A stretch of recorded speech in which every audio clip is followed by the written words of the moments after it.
Good morning mga B. Ayan, habang wala mamibili, naisip ko mag-share ng pwedeng idagdag natin na income dito sa ating maliit na sari-sari store. So sa mga nag-uumpisa pa rin lang dyan ng mga sari-sari store na gustong magdagdag ng income, ayan. Meron akong isang tips na pwede nyo idagdag na kita sa inyong tindahan, which is yung GCash.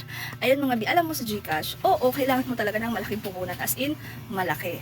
Pero B, pwede kang mag-start ng maliit. Ayun. So marami na akong napanood kay excuse me, kay Lolo Whitey, kay Mameta. Oh, kilala niyo naman sila kung sino, 'di ba? So ayan, marami na akong napanood diyan na nag-start lang sila ng 500, ng 1,000, ayan. So may magbabash na naman diyan 500, 1,000 GCash. Oo naman, pwede. Ganito gawin mo. Halimbawa, may magpapa-cash in or cash out. Nagtanong si customer, pwede po ba magpa-cash in? May GCash po ba ganyan? So kung halimbawa, 500 or 1,000 yung mag-i-start ka ng ganong halaga, tanungin mo siya, magkano ba? So, malay mo naman, below 500 or below 1,000 nga, gora tayo doon, di ba? Pero kung hindi naman, sabihin mo na lang ganito, wala akong available na cash ngayon or walang available balance yung aking GCash. At least, wala lang siyang available na balance or cash, pero malalaman nila na may GCash pa talaga. So, isa yun. Ano mga B?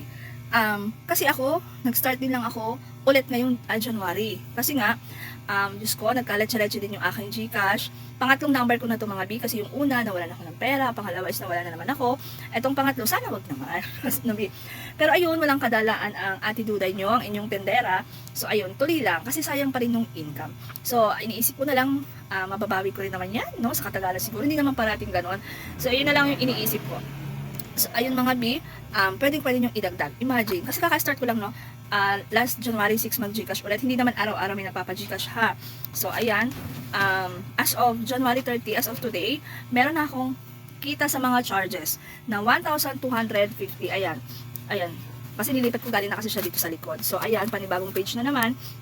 1,230 plus may nagpa-GCash ulit, 20 pesos yung charge. Ay, nasa 1,250. Start ng January 6. No? Hindi araw-araw yan mga biha. May araw na wala, may araw na meron, ganon. So, nasa 1,250 na yung kinikita kong charge dito ka GCash. So, ayun mga B. Imagine, 1,250. Kahit maglakad ka na 5 kilometro, babalik ulit sa bahay mo. Hindi ka makakapulto 1,250. Alam mo kung anong mapapala mo doon, naglakad ka na 5 kilometro. Pagod, B. Pagod, gutom, uhaw. Pero dito, ayan, meron kang kikitain sa mga charges. Ayun mga B, pwede na to. Pwede na nga to pambayad ng kuryente kasi yung bill namin ng kuryente is nasa 600 plus lang. So, kasi may isa lang akong ref, may washing, ilaw, electric fan. Yun lang naman yung gamit namin, 600 plus lang. Pura ng kuryente dito, di ba? So, ayan. So, di ba? Meron na akong pwedeng pagpunan ng pambayad ko sa kuryente. Hindi ko na siya po problemahin pa or hingin pa or ibabawas ko pa sa kita ng asawa ko or sa kita ng tindahan or what. Doon lang sa GCash na galing sa mga nagpapa-GCash sa akin. Pwede ko nang kunin yung doon, pambayad sa kuryente. So, may bumili lang binang feeds. Ayun. So, mas maganda mga B, mag-request din kayo ng ATM card ha, kasi para naman pag may malakihan na pa-GCash, pwede mo i-withdraw anytime sa mga ATM machines na malapit sa inyo or meron sa inyo. So ayun mga B. So may mga instances din na ganito ha, na kasi may magsasabi nga dyan, paano kung may malaki ganon na pa-GCash? Tapos, yun lang yung puhunan mo. Meron kasi din ganito din akong customer. Kasi nung time na yun is 5,000 pesos lang yung hawak ko. And magpa-GCash siya, magpapa-cash out siya ng 10,000. Sabi ko, wala akong cash na 10,000 dito. 5,000 lang yung cash ko dito.